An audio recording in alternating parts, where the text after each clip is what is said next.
thyself today on Fortitude Through Stoicism, and this is my 365-day journey of implementing the ancient philosophy of Stoicism into the life of this modern masculine man. Implementing. So I'm almost, we're into month 8. And what I've learned is part of Stoicism is that daily reflection. I wanted to realize how I can keep putting these lessons in my head. So one of my daily disciplines is I've created my 10 rules, my 10 commandments for a masculine, gentleman, dominant. And it ties in with today's lesson. So let me jump into this. The quote by Seneca, the entertainer. The person who has practiced philosophy as a cure for the soul becomes great of soul, filled with confidence, is invincible, and greater as you draw near. So true, so true. I've already found tremendous changes in my lifestyle, my life, my well-being, my mental sanity.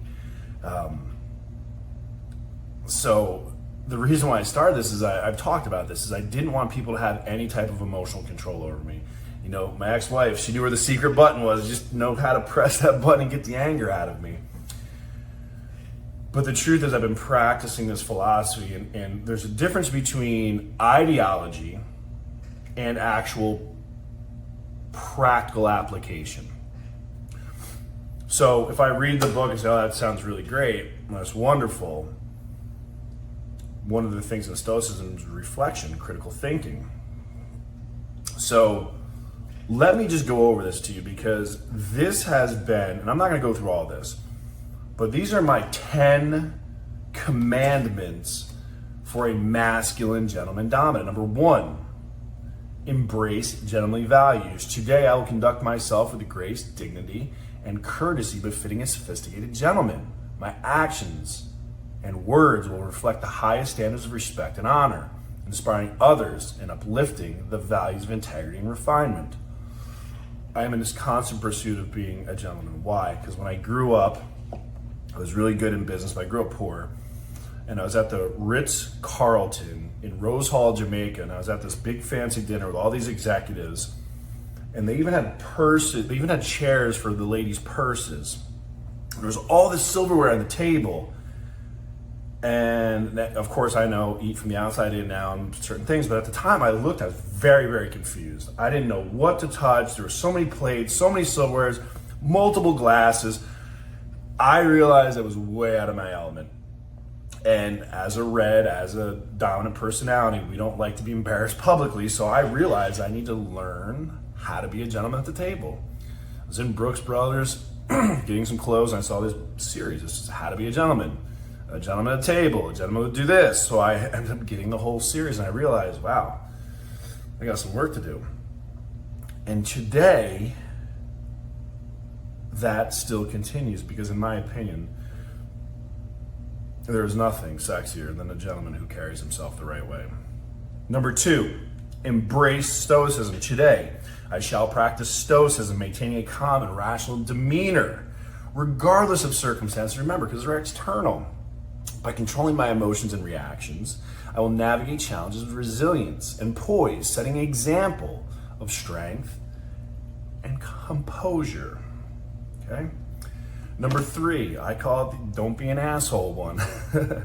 Number 3, exude kindness. Today I shall interact with others kindly and respectfully, refraining from behavior that could be deemed uncouth or disrespectful. By fostering an environment of compassion and understanding, I will build stronger, more meaningful relationships, and I will positively impact those around me. Okay, number 4, prioritize planning and preparation. Today, I shall focus on meticulous planning and thorough preparation, as inspired by the principle of sharpening the saw from Stephen Covey's 7 Habits of Highly Effective People. By investing time in planning and preparation, I ensure that my efforts are effective and my actions are strategic, setting the foundation for long-term success. Number 5, and these are important because these are after a lifetime of personal development. Putting these together, I feel is necessary for the complete package. Number 5, commitment to continuous learning. Today, I shall dedicate time to study and expand my knowledge, fostering intellectual growth. By embracing a mindset of lifelong learning, I will continuously improve my skills and understanding, staying ahead in all areas of my life. So I had downtime in the sauna. Sauna is one of my daily disciplines. Get in the sauna 20 minutes. Of course, I was scrolling Instagram, listening to music, podcasts, waste of time. I wanted to find something I continue to learn, but also was a little easier to focus in the extreme heat of the sauna. So I found this app called Yuno, Y-U-N-O.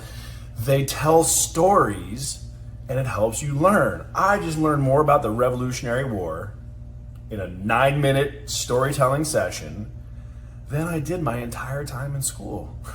Like really, I truly understand the triggers and the steps of events that led to the Revolutionary War. Now we all know what happens after, but how did that happen? And it all started with a young George Washington firing on the French in the Ohio River Valley, which kicked off the French and Indian War, which kicked off the 7 Years' War, which made Britain have a ton of debt, raised taxes on the colonists. That's what sparked the Revolutionary War. I never knew that. So again, in line with my continuous learning, finding that daily discipline, doing it in the sauna yesterday, I am now a more interesting man today because I actually know something of substance. 6, seek valuable insights. Today, I shall actively seek and recognize value opportunities and insights that contribute to my success.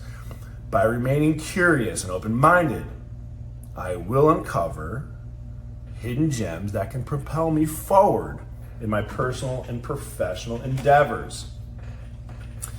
That's my top 5. And I'm no particular order, but that's 1 through 5. I'm going to do the next 5 on tomorrow's video. But I want to give an example of seek valuable insights. I'm a decision maker. I make quick decisions. And yes, I make mistakes, so I learn from them and I shift quickly. That's how I've learned my whole life. But I'm evolving. If I can collapse time by not making a mistake or by getting a golden nugget from someone else and helping me, well, I'm going to do that. So this past week, I had a huge project, the biggest one I've been in, 9 different entities, 180 employees, 12 different managers, an entire accounting division, and they were missing about $1.5 million in revenue. So I'm the guy that goes in and figures out how to get that money back, right? As a project manager, I have tax attorneys, tax consultants, and senior business consultants that work for me on the project. It's my job to oversee the success.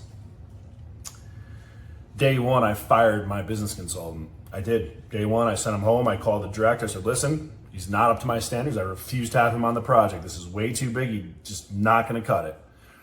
English speaking guy, kind of reserved, smart, but this project is in New York. You need to be up on the wheel. You need to have some energy. If you're laid back, having tea in the middle of the afternoon, you're going to get, well, we know what happened to the British when they did that shit. So this guy, being British, not that he's British, kind of, contributed. Yes, it did, because he talked too slow and he didn't have the energy. So yes, I fired him. What that did was, yes, it caused a little bit of a ripple in the project. Yes, I had to stay extra time to make sure that it's running. But it earned the credibility of the ownership to realize how passionate I am about the success of this project. This is a $400,000 consulting project. So what I did was, I'm relatively new in the role, under 1 year as a project manager. Very good. My numbers are ridiculously good.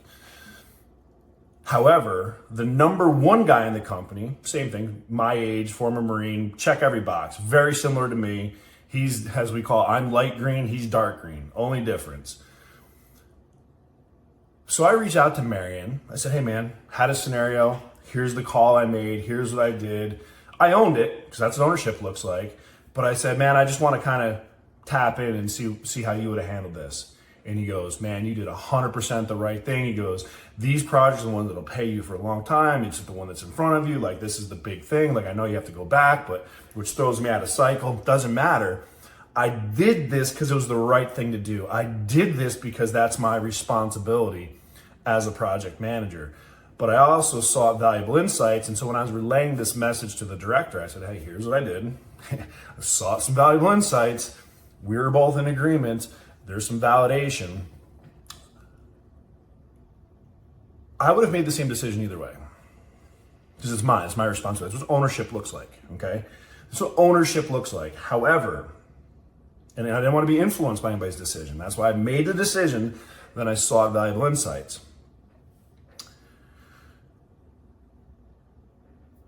It gave me a sense of validation.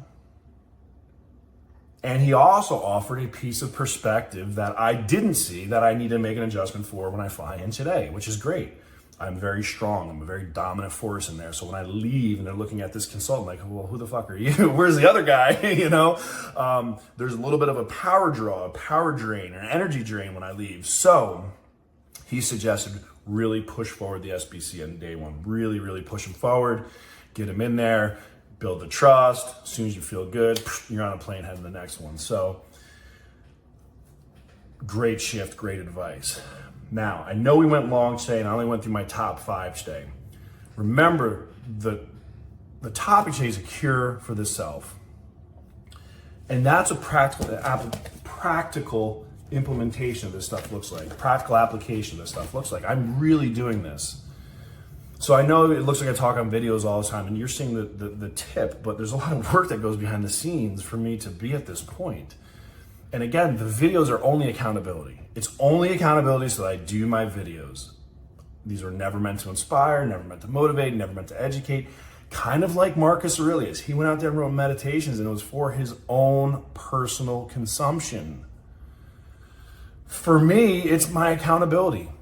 I stated it publicly, so I post them publicly to hold myself accountable. If people gain value out of it, wonderful. But for me, I'm getting the value and I'm implementing and I'm growing and I'm learning. And on that, I got to get my ass to the gym.